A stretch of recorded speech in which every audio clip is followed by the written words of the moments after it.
Hello and welcome to the Overton Audios podcast. My name's Connor Chadwick. And I'm Aidan O'Connor.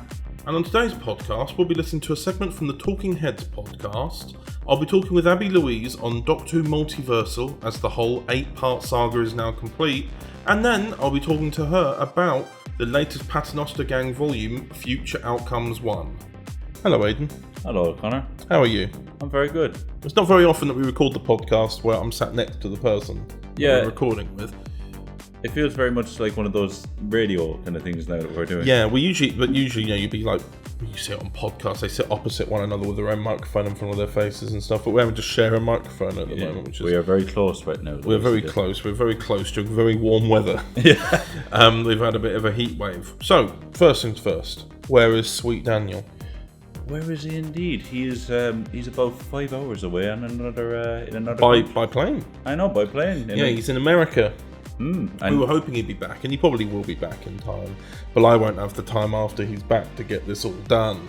So this is where we are. Aidan has been staying at mine for the last. It's been nearly 2 weeks now, isn't it? It has been. Nearly 2 weeks. Yeah. Yeah, and you've got one more week left. Casa de Chadas. Casa de Chadas. And most of it has just been filled with work. But recently, like yesterday, we found maybe you had about 9 hours of free time. 9 hours from the last 2 weeks. Yes. How generous. I know. But no, we've been keeping busy. Doing lots of work and stuff. I've been barely able to keep up with any audios recently, so that's been fun.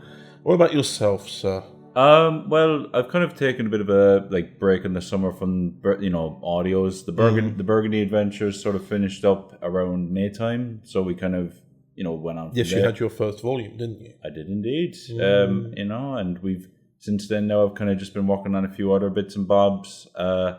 Few live action projects that might be coming out next year, and a lot of everyone else at the WEM are doing the same. It's pretty much just been that kind of thing, really. And Oh, yeah, very good. That really you abruptly stopped there. I was expecting more, but okay, fair enough. No, that's good. I suppose everyone's taking a little bit of a break, enjoying the summer, everything like that. So that's good. That's good. Meanwhile, with myself, I've been wanting to keep up with things, but I'm just so tired. Oh, yeah. It's like that thing of, at the moment, where I don't know if I've alluded to this in the podcast last month, but we're at a point in time with work where it is just always happening. Yeah. There is no in between. I've just spent the last 2 hours sorting through 100 emails that I haven't been able to read because I've been that busy. So that's fun. And that's work emails, by the way. It's not necessarily just audio. Yeah. But no, I've been wanting to edit and I've been wanting to write, but it's been a bit tiring and not been able to. And it's been nearly a month since I've been able to look at a script properly. But it's not all doom and gloom because we're here together. Yeah, and we did, we had a great time away at the getaway as well. Yes, we had the TT getaway as well. That's very true. That was a nice little break, actually. I didn't look at anything there. Yeah. I mean, we did a bit of filming for TT Productions, which is part of their upcoming Torchwood series. I believe a teaser trailer is currently available on the YouTube channel. Yeah, so that's currently some live action stuff is being filmed, but that's no secret. That's on my it's on my Instagram anyway. Of course, from filming we did back in February, in fact. But nonetheless, talking about different people's projects and different ways of working, certainly. Shall we listen to the Toverton Exclusive Talking Heads podcast? We shall. Just a small segment, because it is a podcast, and we don't want to have a podcast within a podcast. What an inception. Indeed. And then we shall come back and have a listen to myself and Abby Louise talking about Doctor Multiversal. Ooh, very good. Yes, shall we go and do that? We shall.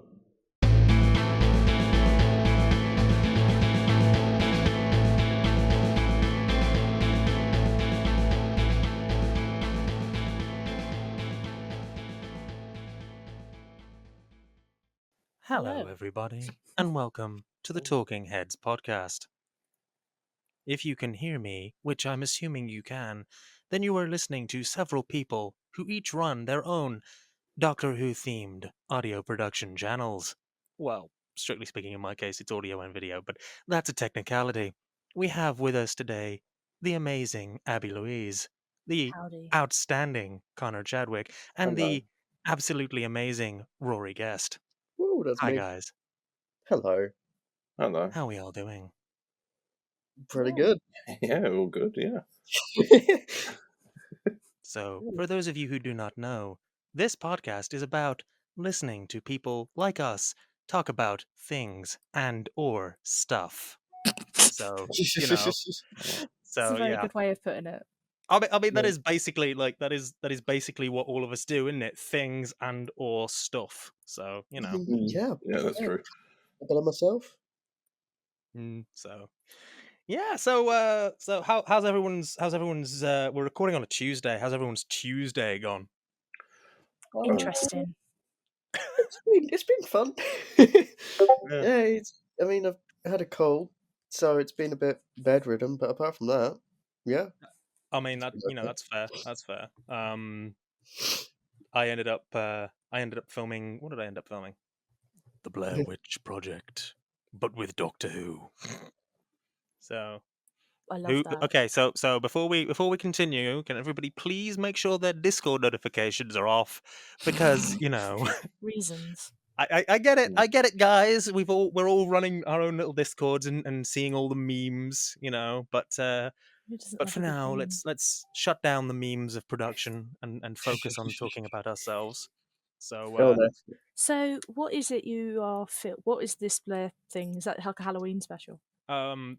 yeah, so basically my wife and I went walking through a little like foresty area next to a road a few days ago, and she just started filming me while I was standing near a very big, very odd tree, which is like, as you do. It's a tree in this forest area that has nothing surrounding it, like a bunch of dead leaves, but no like growth surrounding it. It's kind of weird and creepy. And it was even weirder and creepier today because somebody had apparently drawn a fucking spiral in the dead leaves surrounding it. So it's just like, oh, okay. So yeah, it's basically like a completely improvised 28-minute episode of Doctor Who starring me and my missus. Oh, yeah. Completely improv as well. So it's like, okay, this is either gonna come out really fucking badly or really fucking brilliantly, and there is no in between. So yeah, no, it's fun. Did you just film, or have you edited it as well? Oh no, it's filmed and currently WeTransferring itself, or it would be WeTransferring itself if it weren't for the fact that it's more than 2 gigabytes. So it's angry at me. So I'm gonna have to Google Docs it instead. Computer says no. Computer says no. Computer can go fuck itself. The piece of fucking shite. So yeah. So yeah, that's like because I've been editing. Oh god. I realize now that I'm doing a Halloween episode, like a fan film episode. So I'm actually gonna have to put that out at Halloween, and then for the sake of my own personal kind of weird OCD thing, I'm going to actually have to release more episodes afterwards, which means I have to actually pull my finger out and film some. It's just getting the motivation to go, but once you actually get started, it is like you go. It's just frustrating because like fan films are like difficult at the best of times, and I have like zero budget and a cast of me, my wife, and occasionally my children. And quite literally, the finished, completed episode that I've already finished editing, because I recently had my hours temporarily reduced at work.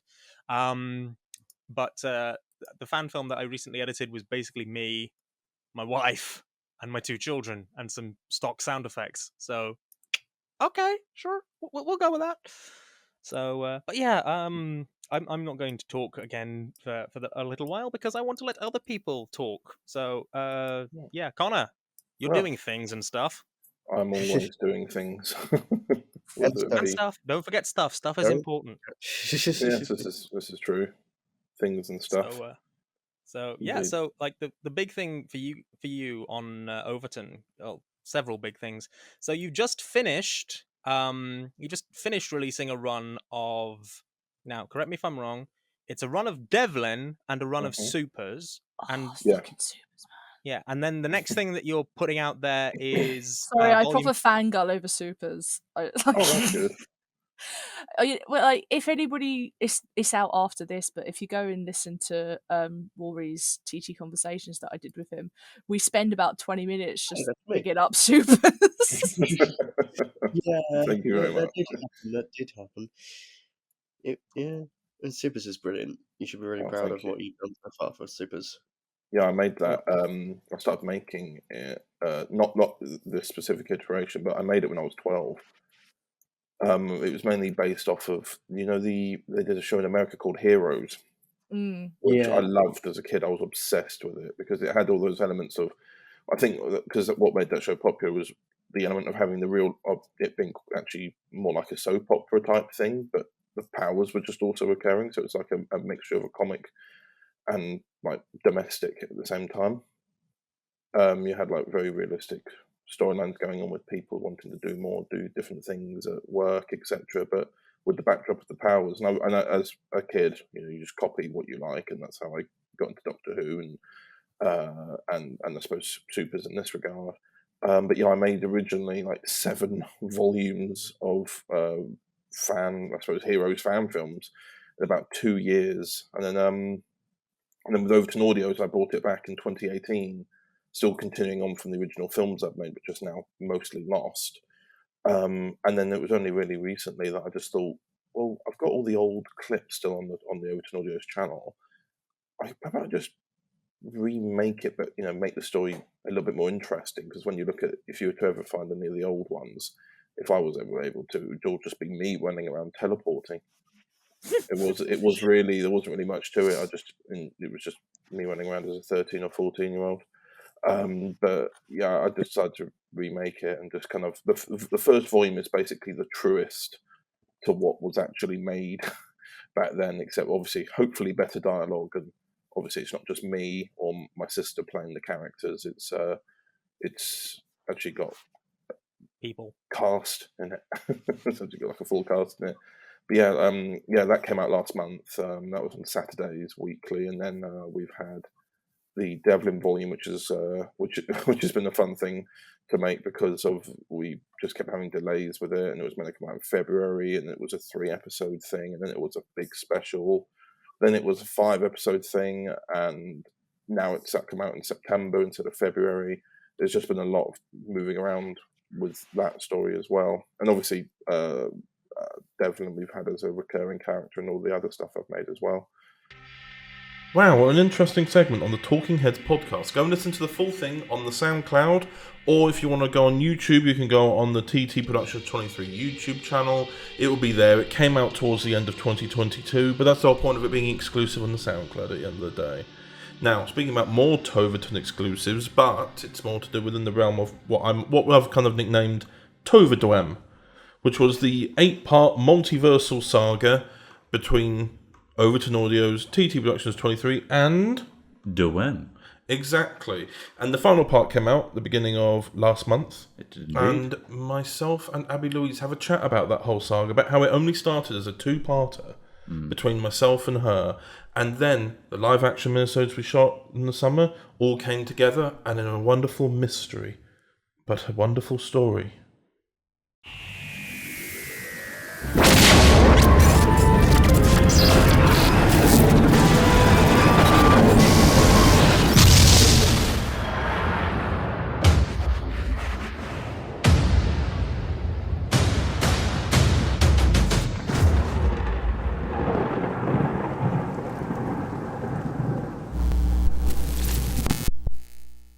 And welcome back to the podcast. And I'm joined here by Abby Louise. Howdy.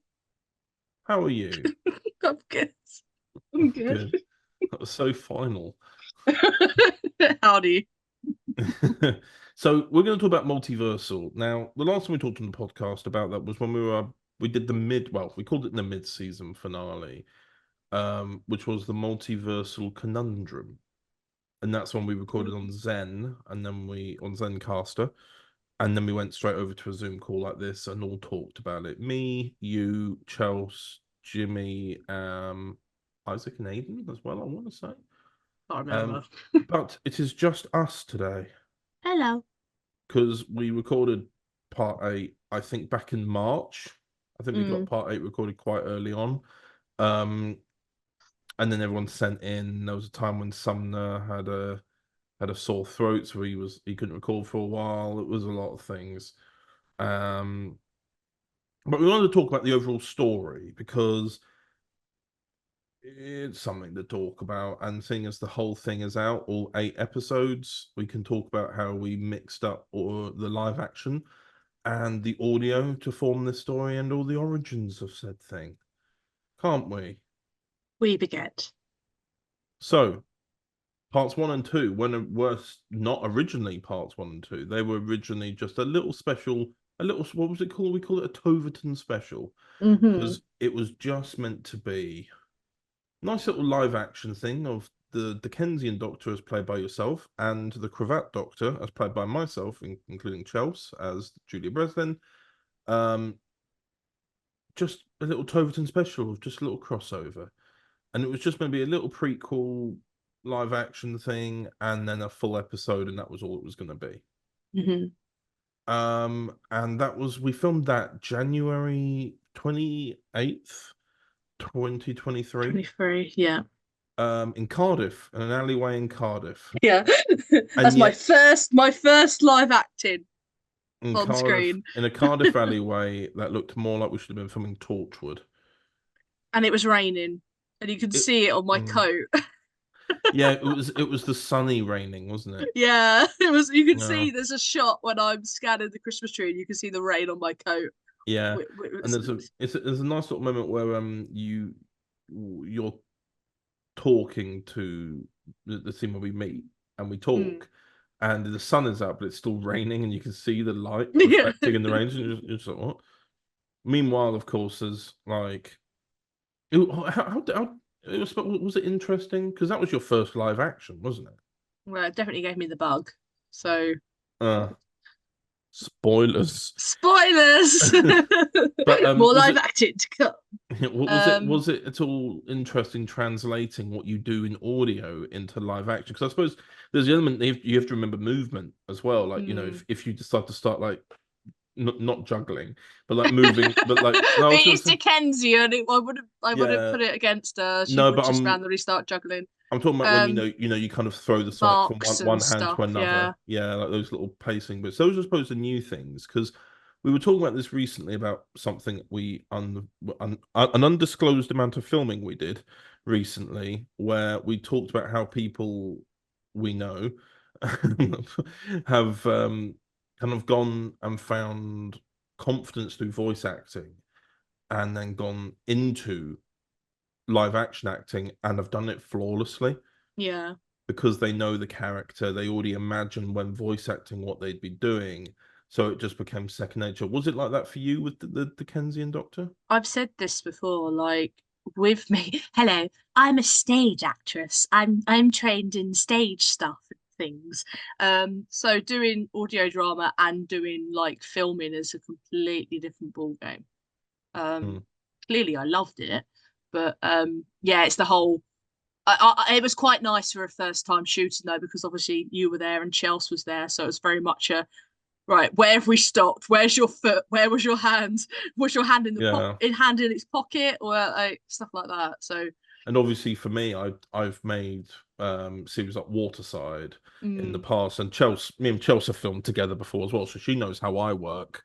And we know about blocking, having your mark, which I'm sure that's stuff that comes up on stage as well, the blocking and the mark. Yeah. So you know where to stand. There is a stage element to it. The problem is that you don't,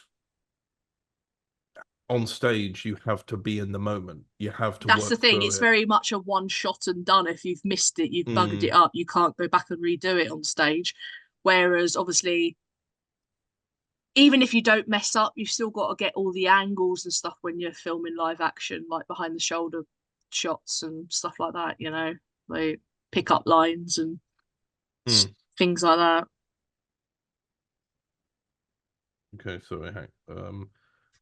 Yeah, it is. I suppose because for me it was quite easy. What was weird for me? I'm trying to remember if I did anything. Was this my first Cravat live action as well? I think it was. I don't think I. No, it wasn't. It wasn't actually, because the day before I filmed the 60th minute. Oh yeah, of course. So it was technically like the second time.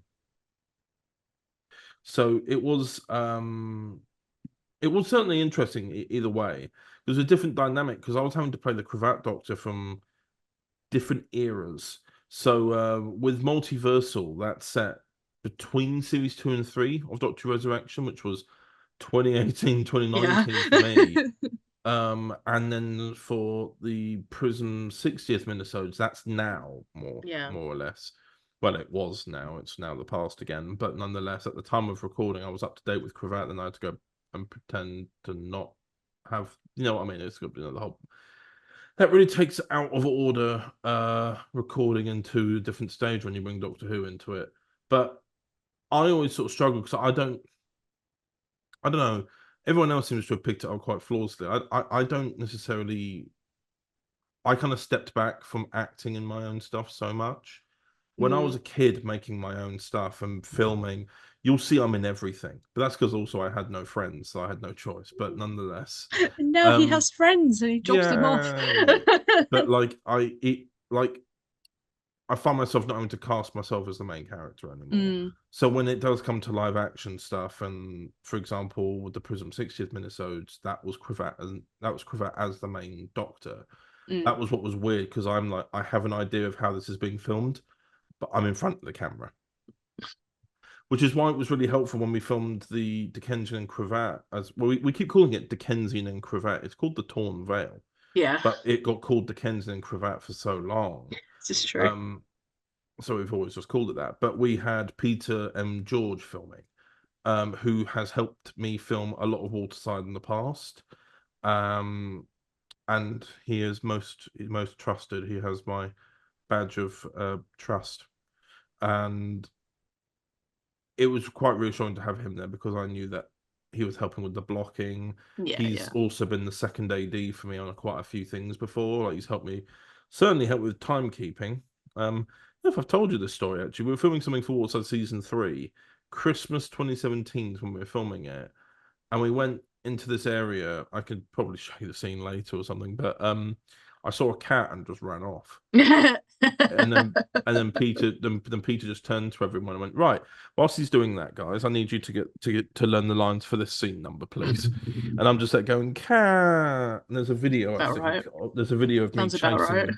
Yeah, there's a video because Dan was there filming the behind the scenes. Yeah. And then you got everyone rehearsing, and then you pan over to me just sat with the cat. Yeah. That's about right. But no, so he was filming that, and that was January 2023. We then skipped forward to what were basically parts 3 and 5 of Multiversal, which was shot almost a year ago, is when we're talking about it now, which it was still August 2023, but a couple of weeks out. And those were the ones filmed from the Dwem side of things. So there was part 3, which was called Boundaries, which was because I think the main Doctor of all of them was the Burgundy Doctor. Yeah. So they filmed that at the church, which was not far away from me. This was, for those who know, we had a big summer gathering, and we were doing a lot of filming galore, and it was a busy time. So that's also when we filmed Navy Doctor Epilogue as well. And yeah, so we filmed that. I wasn't involved in any of that. I wasn't involved in part 3 or 5. Yeah, no, it was Sutton on the camera. Sutton was filming, but I think Sutton filmed whilst he filmed parts 3 and 5, he was directing 5. Yeah. Somebody else directed 3. I think it might have been Aidan. I think it was. Yeah, it was. I'll say this though, fun fact for anyone who has seen that minisode, which you should have done because you're listening to the podcast about it. If you look and if you listen, when the flash of lightning happens above the church, because obviously this part leads into the audio that I wrote, Multiversal Conundrum. And if you listen and watch closely, you can see the Metal Doctor falling from the sky and landing on the church. Well, that's the thing. The picture of Chelsea that was used was from last year's TT Getaway. Yeah. And it's where she decided to lay down on a table in a very odd angle, because we were folding up the tables to pack them away. And I remember we didn't even someone in the in like one of our chats was like, Chelsea, if you were falling from the sky, what sound would you make? And they just like picked up that sound and put it on the clip. Yeah, she just sent a voice message of her going, bah! She went, yeah. We just put it in, and then she didn't even know. It turns out we'd made it. We'd made it. It was finished for 2 weeks, and nobody had told her. And she went, "What?" And we showed her it.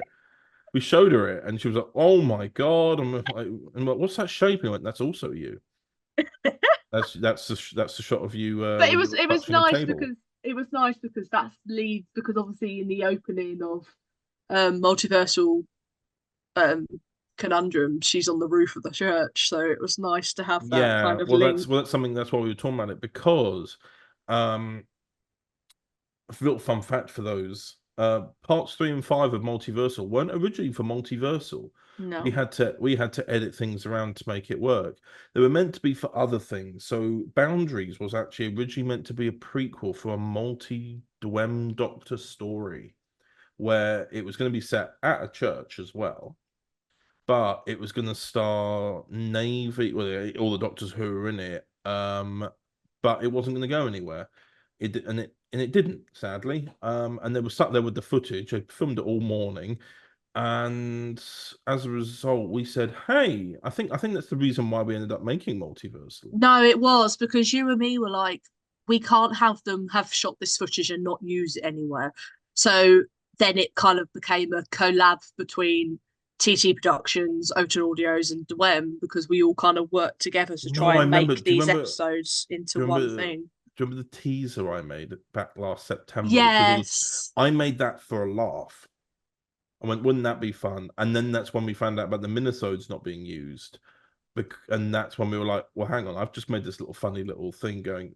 It was originally, when it said Doctor Who Multiversal, it wasn't meant to be a series. It was just something where we were going to go, hey, look, we're a group of 3 groups. Yeah. It was basically a teaser for all the live action stuff we'd shot in August. Yeah, basically. But then I remember somebody commented saying, I'm really looking forward to this series. And I was like, well, oops, it's not a series. So we kind of accidentally created something without knowing it. Yeah, and then that's when, again, we found out about the minisodes not being used, and we thought, well, somebody already thinks it's a series.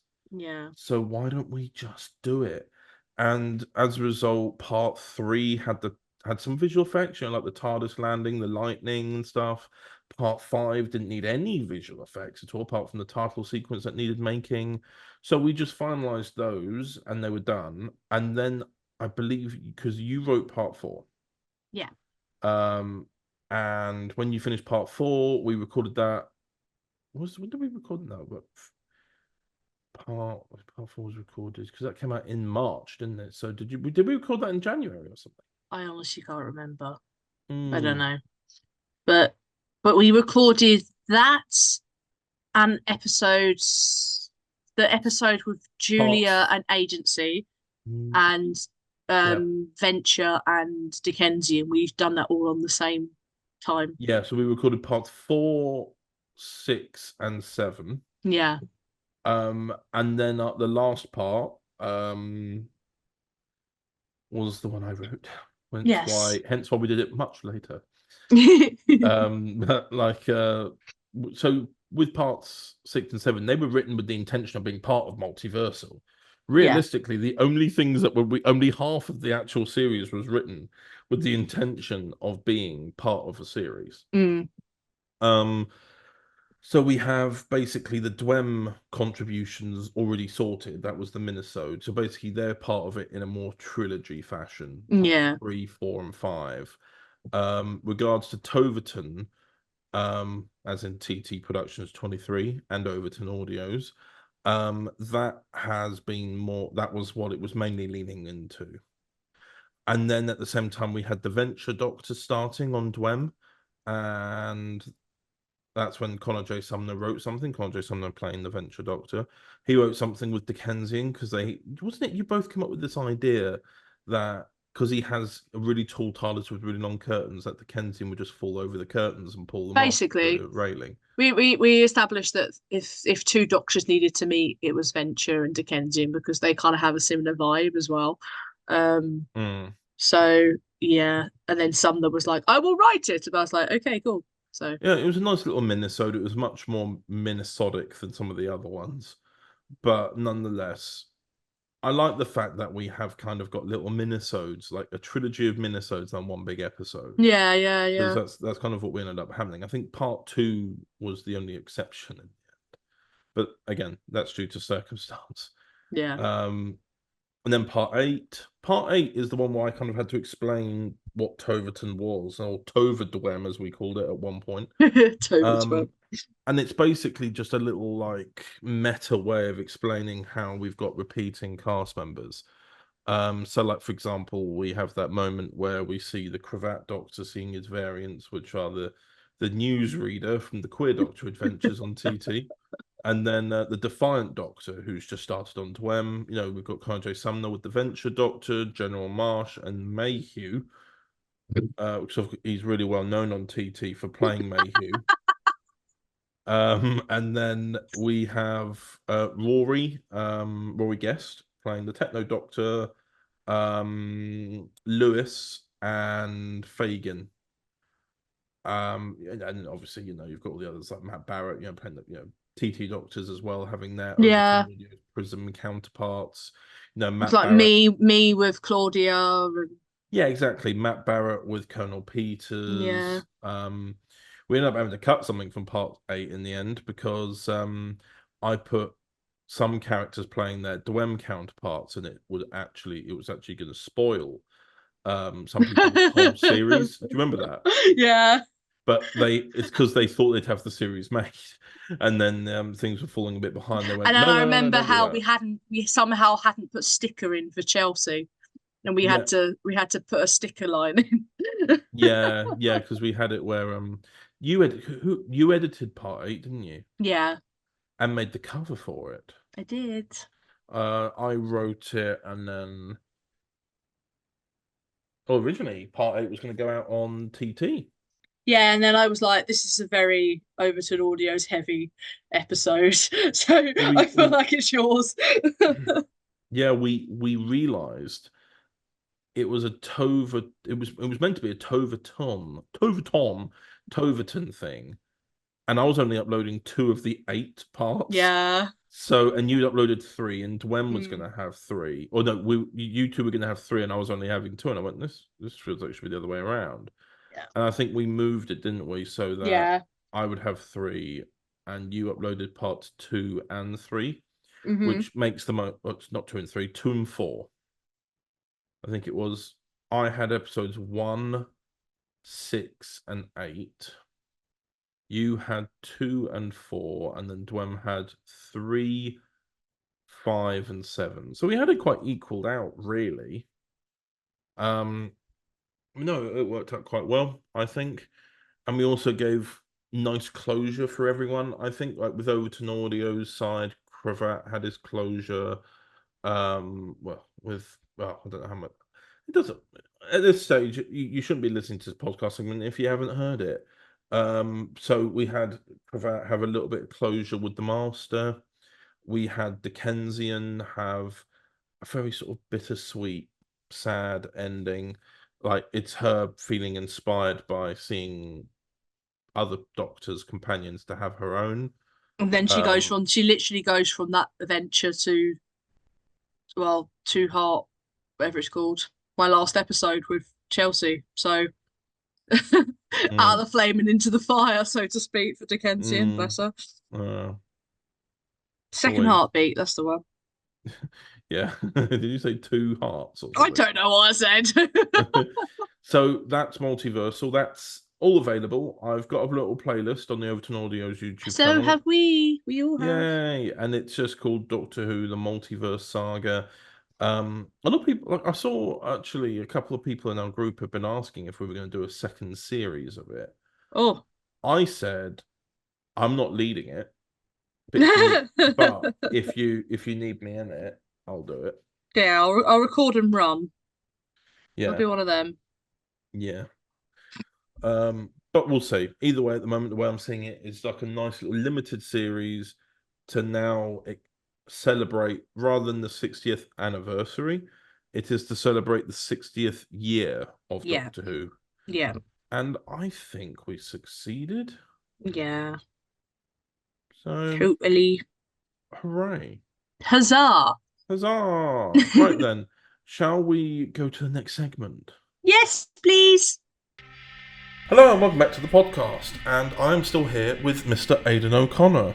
Hello. Yes, we're going to be doing some comments reading now. And this month's podcast, we're reading for Doctor Who Lost in Time, the first Doctor volume that came out for the first time in the summer. Usually I do it around the kind of November, December time because it's around the time that it all began. But the reason I decided to release it this summer was just because of timing. And it's a nice change of pace. Well, Aidan, you know the backstory with how it's taken to do Torture Clandestine. If I had my way and Torture Clandestine wasn't in 2 parts, the whole of Clandestine would have been coming out then. So I had to swap the first Doctor and Clandestine 2. This tells you the release date of Clandestine 2 from that. So, yeah. So let's do some comments reading. So this is for Lost in Time 2. Again, it's the final volume of the Lost in Time range. But this is episode 4 of the Lost in Time storyline called London's Burning. I have a comment here from Gladiator652004 who says, "No need to get so hot under the winged collar, ha ha ha, and the Rani's an acquired taste. I love these stories and I'm glad that Susan has more agency. Thank you." And I have a comment here from Jeevan John saying, "An absolutely incredible way to start the second half of this volume. The story was absolutely phenomenal and written beautifully by Michael Cox. All of the characters were absolutely incredible and acted incredibly by their voice actors. Michael himself as the first Doctor always delivers a stellar performance and always brings a new charm to the character as the episodes go on. Chelsea Lagan, as ever, is always smashing it as Susan Foreman, and she captures the essence of the character so eloquently and just runs with it 1000%. Ruben Roper again was incredible, and as always, as Silas Wennick, and loved his chemistry with the Doctor and Susan. The first time he confronts the Rani was also such a tense moment, and it was good to see that side of Silas, and it was a great way to see Abby Louise come back as the Rani. I absolutely loved hearing her take on the role again. Overall, the story was incredibly fascinating to listen to, and I cannot wait for the remaining episodes of this volume.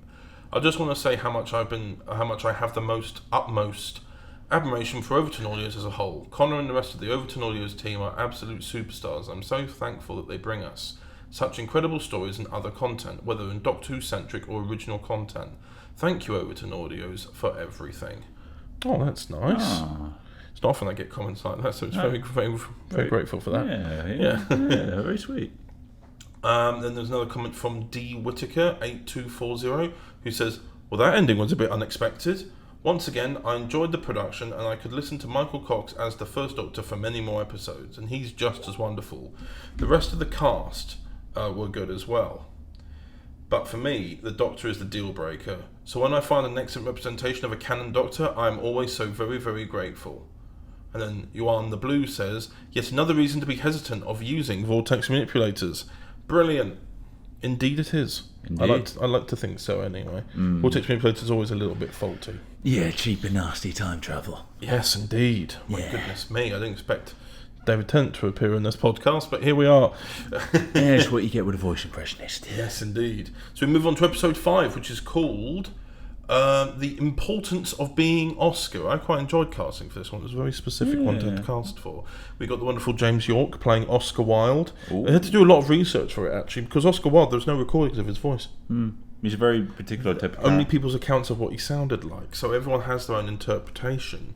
I left it up to James to sort of look at, but overall I think everyone seems to be quite chuffed with how he sounds and thinks it's quite nice and accurate, so that's good. So we have a comment here from Gladiator652004 who says, "Hugs are dangerous, a bit more subtle than Rogue, which is good. A great midpoint twist, great work."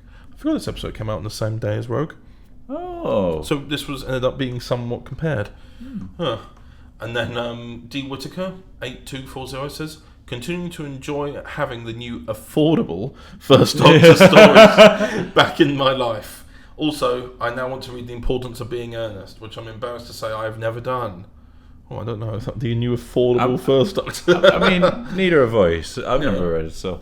Yeah. These early First Doctor stories are excellent, and that was said by Neil Kendrick 4976. We have a comment here from Hugo Allen Stevens, 9166, who says, I was looking forward to listening to this particular instalment after the trailer. As someone who has a fascination with Oscar Wilde, I'll probably hear James's voice and feel this story will have a bit more weight in the 10th Doctor comic with Rose about Oscar's imprisonment involving werewolves, should I ever find that copy of Doctor Adventures around the house again. That's an interesting idea. We have a comment from Ruben Roper. Oh, Ruben. Who says, this one was one of my absolute favourites to work on. So much fun, and I do hope when Nick returns quick smart, who knows what trouble the Doctor and Susan could get into without him. Indeed. Now, Aidan, you're reading the comments for episode 6, Saved by the Bells. Ooh. So, we have a comment from Nick. I'm trying to get his name right. Neil Kendrick, 4976. I'd been looking forward to this. Thank you. Jeevan John says, Did you just punch the microphone? I'm so sorry. my hand moved. Another absolutely fantastic episode of this volume. The story itself is magnificent and written wonderfully by Michael Cox, who again gave an incredible performance as always as the first Doctor. The rest of the cast were absolutely sensational. Chelsea Lagan gives another absolutely incredible performance as Susan Foreman, and her interactions with Captain Talwinda, I'm trying to be careful, Talwinda were absolutely lovely to hear.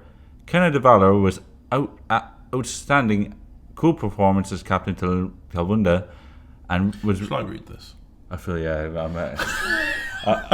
can't understand what you're saying anymore. Okay. So this comment from Jeevan John says, an absolutely fantastic episode of this volume. The story itself was magnificent and written by the wonderful Michael Cox, who gave an incredible performance, as always, as the first Doctor. The rest of the cast were absolutely sensational. Chelsea Lagan gives another absolutely incredible performance as Susan Foreman, and her interactions with Captain Talwinda were absolutely lovely to hear. Kenneth DeValor gave an outstandingly cool performance as Captain Talwinda, and was really superb, and her interactions with the other characters, especially the first Doctor, and they were really wonderful. Connor J. Sumner gave an absolutely amazing performance as Richard Whittington, who I found very intriguing, and it was very heartwarming to know that he is also related to another past character in history. Overall, this was an incredible listen, and I cannot wait for more to come from this volume and to look forward to more Overton Audios content in general. P.S. Since I was able to do this before, I wanted to mention how much I enjoyed the last episode, which was the importance of being Oscar. I thoroughly enjoyed all of the performances, especially from James York as Oscar Wilde. Would you like to read the rest? I would indeed. So... You going to punch the microphone again? No. So, Thinking True 8368 says, I love these episodes. Michael Cox does a fantastic job as the first Doctor. Gladiator 652004 2004. These first Doctor and Susan adventures are superb. Love how you convey that early naivete. I wish the Doctor will find out about other species by reading it in a book. So much better than that terrible thing of the Doctor knowing everything and always being right about everything, in quotation marks, Verity Lambert. And Dr. Ridavivis says, it was always a great pleasure to write and act for Overton Audios. Sincere thanks, Connor, for bringing the script to life, and to my fellow voice artists for their excellent performances. Oh, that's nice. Always a lovely message. Indeed. And now, the comments from Doctor Who Multiversal Part 8, Variables. Oh, from Jeevan John. Indeed. Here we go. Do you want me to read this one? I think I can make it. Okay, no, it's off you go. An absolutely incredible episode to end this spectacular multiverse saga. The episode was written beautifully by Connor Chadwick, who was incredible, as always, as the magnificent Cravat Doctor. Chelsea Lagan as Julia Breslin was fantastic as always, and it was wonderful to hear her reactions to meeting the other TT Doctors, apart from the Agency and Dickensian Doctors. Kat Meal as Rosette was absolutely fantastic, and the revelation of her being the Master was a very good twist at the end. I do hope that Rosette's intentions of being good are genuine, and that she won't eventually go back to being the Master again. All of the other Doctors, like the Dickensian Doctor played by Abby Louise, the Agency Doctor played by Jimmy Wolfe, the Queer Doctor played by James York, and the Future Doctor played by Matt Barrett, were all absolutely phenomenal, and it was great hearing them all riffing off each other so well. P.S. I honestly had a feeling that the Dickensian Doctor was masking, and that she wasn't okay, which makes me want to give her a hug. Aww. Indeed, this is one of the penultimate stories that the Kenzin goes through. It's not so much that she was masking, it's the fact that when this is happening in her storyline, it's just after episode 6, before she meets Logan, who's played by Matt Tyrrell. And then when she reappears again, all of the emotion, everything is drained from her, because this is after her time with Logan. So as a result, it's not so much that she was masking, it's just the fact that you saw her later down when she had all that happiness and energy drained from her because of what she'd lost. But nonetheless, so that was the lovely comments reading. Thank you very much, Aidan. And yes, thank you. No worries. Cool. And now we will go on to listen to myself and Abby Louise talk about Paternoster Gang. God, I'm stuttering now. Paternoster Gang, Future Outcomes 1. Yes. Overton Audios presents. Stay close, Jack. Assume attack positions. Strax. Drop your weapons, all of you. We ain't here to hurt no one. Whenever here is. You turn up by the Houses of Commons armed to the teeth and you expect me not to think this is some sort of attack? Of course, it's not hard for me to assume that time travel is at play here. We are from 1892. For all we know, our own timeline could have been changed. Well, for now, you will have to remain here. In 2021. Hi, my name's Henry Woodman. Colonel Stevenson, he sent me to look after you three. Torture the unit. No, let me guess. You don't have the blank stare for Torchwood. Yeah, that's right. Are you good? I kind of got carried away. Brigadier Robson has the power to make you an enemy of the state, the entire United Kingdom. Welcome to my laboratory. Thank you, Nidrak. Your file says you were a fearsome warrior. Yes. And I know what's possible, and this is possible. We've spoken about this, John, many times. When you cross your own timeline and it cancels out the other. This thing actually works. Us getting back to our time is of great importance. We need to stop Benjamin before he uses this weapon again on other people. The Paternoster Gang, Future Outcomes, Volume 1. Coming the 13th of July 2024 at 12 p.m. And welcome back to the podcast. Today we are talking about the first volume of the Paternoster Gang, Future Outcomes. I'm also here with Abatha. I forgot to mention Hi. that part. There she is. So You called me Abatha. I did. Okay, fine. Abby Louise. She's also called Abby Louise. I call her Abatha on the side. It is like a what? I don't know what I'm talking about anymore. Where are you going? Stop. So we're talking about Pat Gang. Yay! So when did we decide we were going to do this? Because you wrote the first script back in March of 2023. Okay. Which, as I said in the last podcast, was 2 months before we were a couple. This is true. This volume predates us. Let it do. I think we might have had a conversation in Cardiff when we were away in the January, being like, wouldn't it be funny if the Paternoster Gang spent time in the modern era? And I think pretty sure it's just spilled over from there. I think it started out with that core concept, and then as we wrote it, we talked about because we at first I think it started out with, wouldn't it be funny if, what would they do with this scenario? Like, what would they Uber do with... Eats and Netflix. Yeah, exactly. Like, what would they do with Netflix? Would they be fascinated by television now? Well, yes, they didn't have them. So, and how surprised would, for example, they really be? Like, especially Vastra and Strax, who's, moving around screens. Technology, yeah. You always got to consider as well the beginning of film as well. The famous movie of the train moving towards the screen. I think didn't we talk about a scenario like that at one point, that Jenny went to the cinema or something and saw that train film and went, yeah. Wow. I think that was for TT's Pat Gang, because I've not quite reached that era yet. Oh, okay, yeah.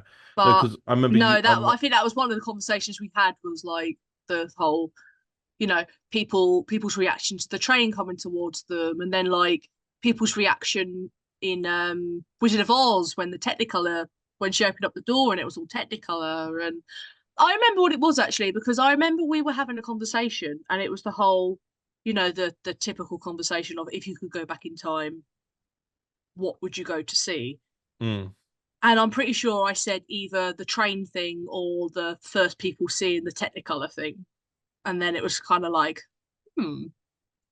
seeing that from like from a person from the future's POV is an interesting place to start an audio drama, I think. Yeah. But we plotted it out for a little while, I think, because your favourite Prism character is Henry Woodman. Yeah, I love Henry. I think Henry Woodman Into the Multiverse had roughly been made, and I'd played you bits of it, and you were like, very good. I like and this. Yes, very good. I appreciate what I'm hearing. And then you were saying, because, well, I suppose we haven't really had the chance to talk about this, because, and I think it's worth talking about it, because not even, and yes, I am calling you out, Lewis, not even our own cast members can differentiate between the two Pat gangs. So, obviously, on the ToverTon SoundCloud, we've redesigned what was originally the Overton Audio SoundCloud to combine both projects that we make. The only thing that we're kind of restricting ourselves to is re-uploading specifically Doctor Who projects because of the whole Prism and TT continuity. But apparently uploading Pat Gang has created enough confusion just by the fact that I don't know, like the different logos, different art styles, different editing, the fact that one of them starts off with a piano from the Aidan and goes TT Productions is not enough for make people to think maybe they're different. Considering that you're on series 3 and I'm this is volume 1 of the first. We're currently writing season 4, so yeah. Yeah, but that's the thing. You do yours in series. I do mine very much the Big Finish way in volume of story arcs, as opposed to like a full series. But I wanted to talk about the TT and Pat Gang divide because it was something we talked about, and it's not so much a divide that we were trying to purposely make. And because I know that when you say, when people say divide, it can sometimes have negative connotations.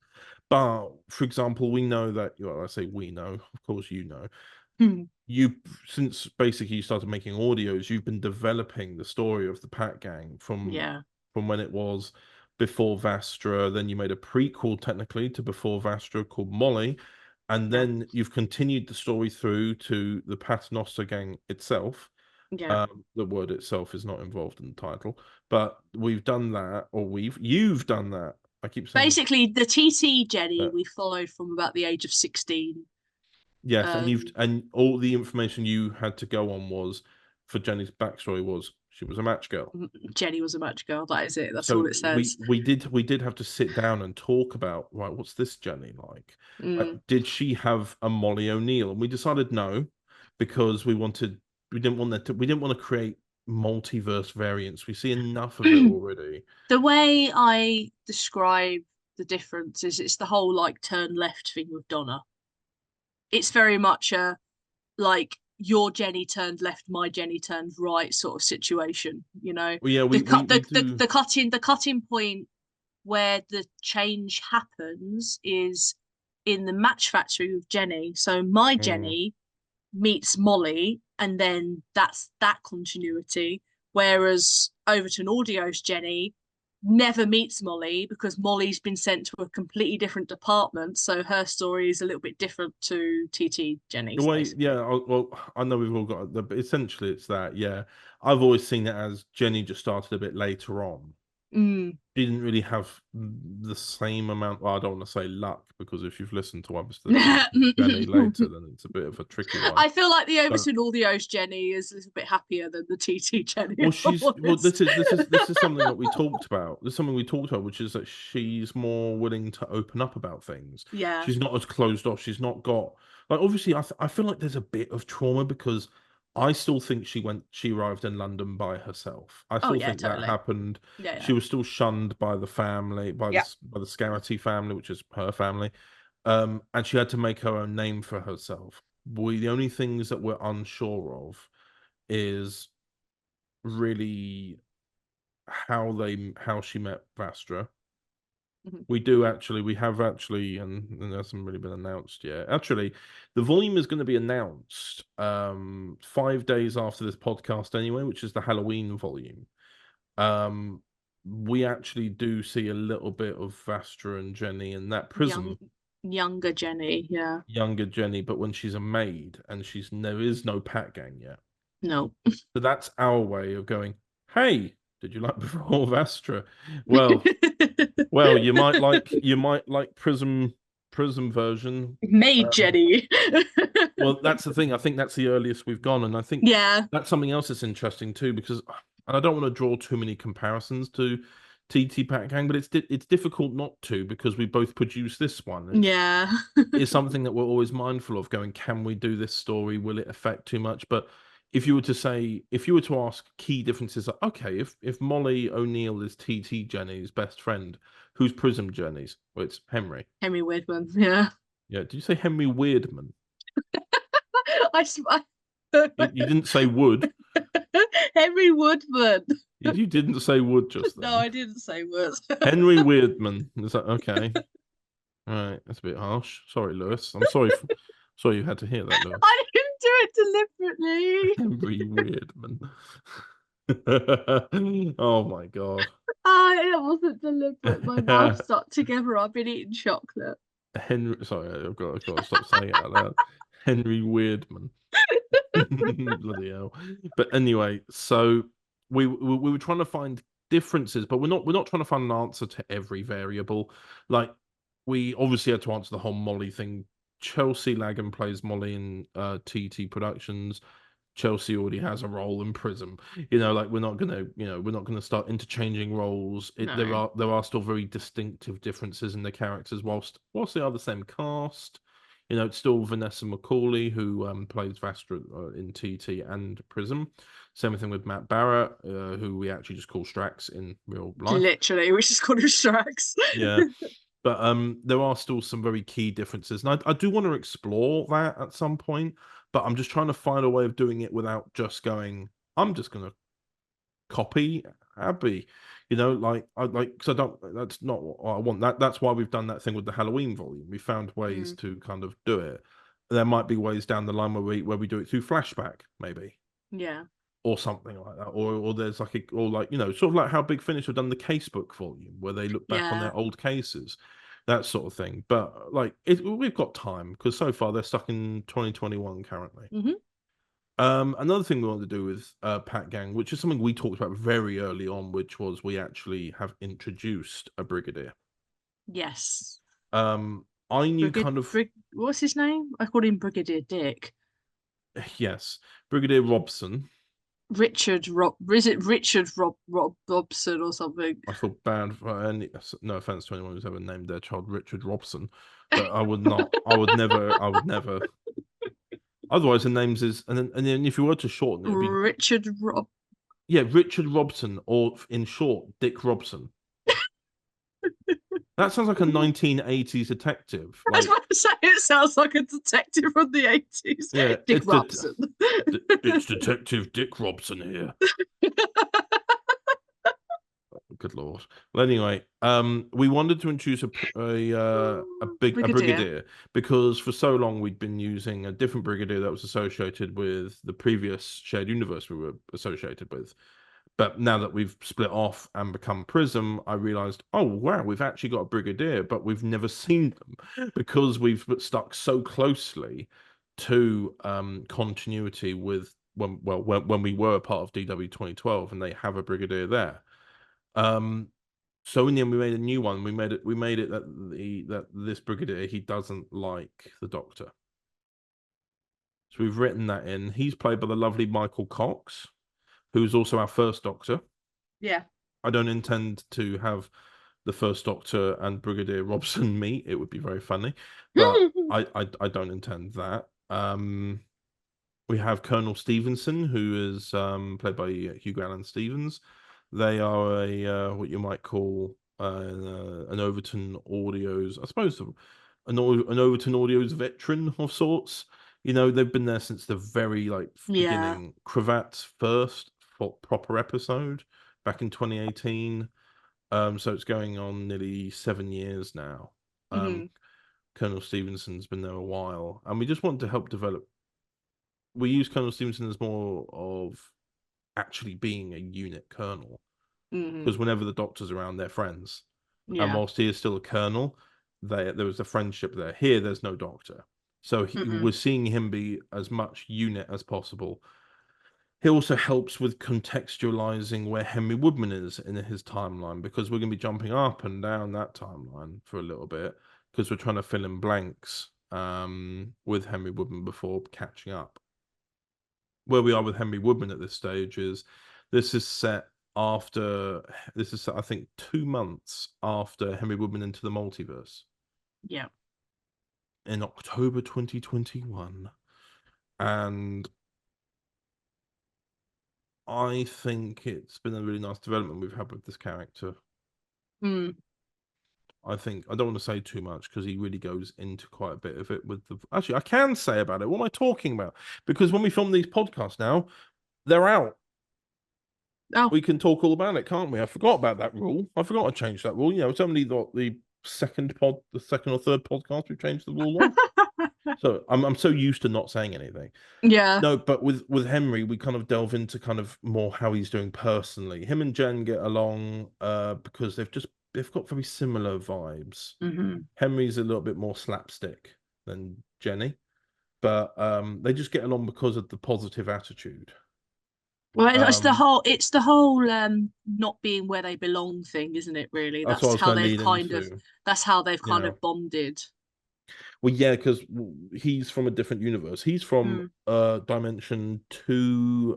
I think it's 2B, isn't it? Which now no longer exists. Yeah. His home universe basically got destroyed after the Singularity saga. Yeah. And got replaced with TT Productions. Hello. So if you were to ever go back to his designated universe, it's just somebody else's now. He just does not have an origin, which means everybody he ever knew there are gone. He's lost everything. The poor man. Probably why he latches onto Jen, to be fair. But I think that's why she gets along with him too, because she had to go through a loss as well. Yeah. But they get along really well. I think they bond and have a kind of besties kind of vibe. Oh yeah, totally. I really enjoy that. It's also been really nice to see as well, because we talked about this as well, because Vanessa McCauley, who plays Madame Vastra, she's only recently come in to play Vastra at TT Productions, because it was originally played by a different voice actor. So to have a bit more, have her have the opportunity to play Madame Vastra, earlier Vastra, like, you know, we've obviously got this Pat Ganger from 1892, but like I mentioned, the Halloween volume as well that's coming up, we see her at her earliest point when Jenny and her aren't even an item. So that was something I think that we were saying was a really good thing to be doing as well for Vanessa, because I know that she's had to kind of see what's been done before and adapt accordingly. Yeah. She didn't really get the build up, bless her. She was just kind of jumped straight in. Yeah, and then we've got Matt Barrett as Strax. Strax is, I don't know how to describe him. How would you describe Strax? What, as in Matt Barrett Strax, or as in Strax? In terms of where the character of Strax is here and how that contrasts TT. So I'd say this is kind of quite, once again, this is quite young Strax, because within TT we've kind of not dodged that section of Strax, but like we didn't focus on it for too long. Strax in TT's less kind of slapstick, like he won't run into walls, he's got a bit more common sense because he's that much older, whereas the Overton Audios Strax is still a little bit naive with stuff. Does that make sense? You gotta think he's so it was 92, so he joined in 88. So like some things he's still a little bit kind of learning as he goes along, sort of thing. I say, whereas our Strax is kind of a seasoned a seasoned butler by that point, because we're just getting into the 1900s for the TT Pack Gang, so we're a couple of years ahead of us this long. Yeah. Yeah. But no, it's been nice to see how the different perspectives are, because whilst I understand it's the same actors, I suppose it's been interesting because, number one, we don't record live. That's a lot different for me, Strax, and Ness, because we're so used to doing it live together. But you both, all three of you know how the characters would talk. Oh yeah. And I think because we've recorded so much together live, we can kind of guess how the other actor's gonna deliver the lines. You've ad-libbed, and it always matches. It always matches. I've really enjoyed coming up with the story for Benjamin Falstone, or as others call it in the volume, Falstone. It's, I mean, both correct technically, but yeah. But I've really enjoyed that because what something I feel like we've not done as much yet, and that's why I think that Halloween episode, I keep referring to it. That Halloween episode's a proper Pack Gang episode. Oh yeah. But with this, because we've moved them into the future and they've been restricted, it's not possible for them to do any investigation. It wasn't really until the episode came out today, Linear Theory came out. That was the one where they were like doing almost like a casebook style episode, looking through pages from the 1800s, forming a story. There was this lovely scene in episode 3, which was called Revelations, where Jenny is trying to show Henry how to be an investigator. Yeah. That there was very Pack Gang. No computers, nothing. Just looking at handwriting and signatures and of a consensus from proper old school investigating. Yeah, exactly. Or you know, it might just be known as common sense. But it was just, you know, it was not. I hope. I say I hope, like I'm not, like somehow we're not in control of it. But when we're going to be working on volume 2 soon, and I want to definitely lean more into the investigations, and I think we will, because of the stuff we've already talked about. Obviously, obviously at the end of volume 1, we hear Benjamin Falstone talking to Cade Redhill. For those who are not aware of who Cade Redhill is, he's a time agent who appeared in the Prism 60th and helped bring people together whilst the Nexus was pulling everything apart. So he is an established character, and I look forward to developing him a little bit more. But he may or may not have a little bit of an extra involvement in Pack Gang. You never know. Is there anything you wish to say about the Paternoster Gang future outcomes, about your experience? Because you were the main writer. I say it was just nice to write the same Pack Gang but different. Like, as weird as that sounds. Yeah, right. Was there anything fresh about it, apart from the fact that it was in present day? Was there anything you wrote a bit differently that you thought, I would write this for my stuff, but what if I did this instead? Was there anything like that? I'll tell you one thing I did enjoy. It's the whole having a Pack Gang interact with characters that aren't mine. You know, like Henry, like Nidrak, like Colonel Stevenson, and I Greg. completely forgot to mention Nidrak. Because I say most of the time I'm writing for characters like Molly. I'm writing for characters that I personally have invented. So it was nice to be writing for characters that I don't own. If that makes any sense. I get what you mean. I suppose that's the kind of fresh take you can apply. Yeah. To it. There's obviously also, like, I really like this scene from episode 2 because the house they get put into is opposite the Bryant and May match factory. Yeah. There's this really nice scene where Jenny kind of talks about the match factory. I did actually there is a version of the edit. I don't know where it is, but I don't remember deleting it, so I assume it's still out there somewhere, where I did an edit of when Jenny was talking about the match factory, I echoed in some factory sounds. And like I tried to Google as best and accurately as I could, but I know you'll just hear it and go, that's not a match factory. That's not what they sounded like. Do you know what whenever I've done match factory sounds, I've always done like looms. Oh, right. The sound of like sewing looms because of the backwards and forwards things. That's what I tend to go for. Fair. Yeah. Noted, says Connor. But yeah, like when Jenny's talking about that, she's talking about it from a sense of like, she didn't have a great experience, but she did not in any way whatsoever have anything that happened to TT Jenny happen to her, because my God. No. My goodness gracious. She just had a very bad time there. Like, not good working conditions, all that sort of stuff. Oh, maybe she was part of the suffragette movement. Ooh. Who knows? Or part of the match girl strike. That'd be nice. You never know. Thoughts. Now, anyway, is there anything more you wish to say? I don't believe so. Oh, very well. I hope you all listened to it. It's all out now on the Overton Audios YouTube channel. And also, of course, if you're interested in hearing more Pat Gang, you can go over to TT Productions 23 and listen to their Pat Gang, which I will quickly say as a disclaimer for the 5th time, is not the same as the one that has the words Prism on it. Completely different. Basically, right, if it's me on the cover, it's not Prism. If it's Katrin on the cover, it's Prism. Yeah, Abby plays Jenny, the face of Jenny on TT. But I will also add, I really hope there are some of you who are clever enough to realise that, because there are some who go, what?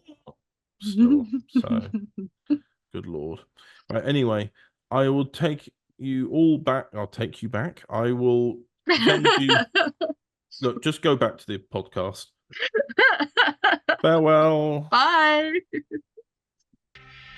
And welcome back to the podcast. And we're here for the conclusion and to talk about some stuff that's coming soon.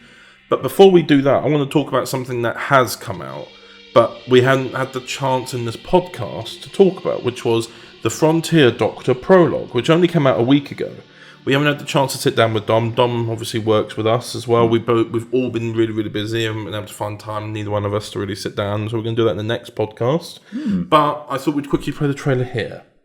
So here is the trailer for the Frontier Doctor Prologue, if you haven't seen it already, just so that it is a part of the podcast nonetheless. Here we go. Overton Audios presents. I'm not used to peace. If this is how my new life begins, then I guess I shouldn't complain. You are hereby formally accused of first-degree murder. I don't know how to tell you this, but I had nothing to do with it. I just can't believe this. Welcome aboard the TARDIS. My ship, my home. What you saw was real. That was your crime. But the employees, my colleagues, my friends, they deserve respect. Is this really what you've come here to say? Some big rant about fair treatment. I am your boss, fair and square, and if you do not like that, leave. What a shame. We were just getting acquainted. You have no authority over me. Says who? I do.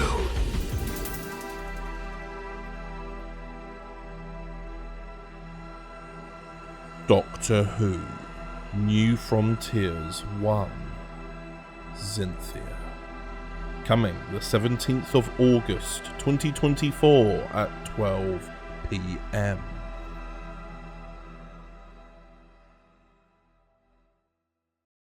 And that was a trailer for the prologue. Wow. It's one of my favourite trailers. I sat down with Dom and we put it together and we were really, really happy with it. Showed it to a couple of people and they were really chuffed as well. But also what's coming up. The trailer's actually coming out tomorrow, actually, because this podcast will be out on a Saturday. True. Hopefully. It will be out on a Saturday. And the trailer for this next one is coming out on the Sunday, which is the next Henry Woodman volume, which got announced recently. The Henry Woodman Into the Storybook volume. Into the story. Play the trailer. Overton Audios presents. The storybook. There must be some good stories in here. How about I tell you a story? Aunt Wonka's method's marvellous. Charlie's gotten my factory once again. For it is Robin. As in Robin Hood? You are in Sherwood Forest. Are you a cat? Henry Woodman lost in a wood. I have my own chess pieces to move about. Oh, you've been watching me sleep. I was reading the paper, Sherlock. What does this information concern? Someone called the Celestial Toy Maker. This game isn't as fun as I thought it would be. Henry Woodman, Into the Storybook. Coming the 31st of August 2024 at 12 p.m. And that was the trailer. It features the Cravat Doctor, as you've probably seen in the trailer.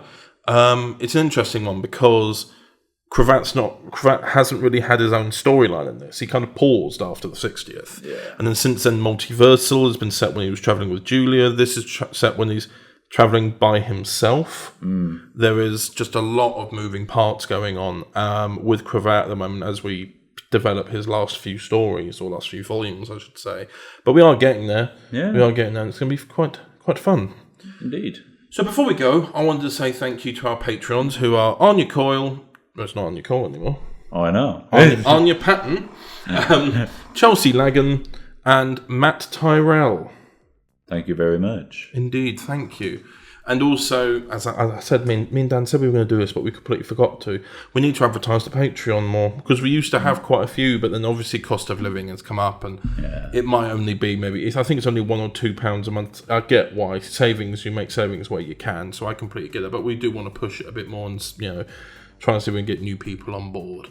So nonetheless, we will be doing that. And obviously the podcast, if you're listening this late, you're aware there is one. So as a result, please, if you have the chance to have a look, it just helps us at the end of the day.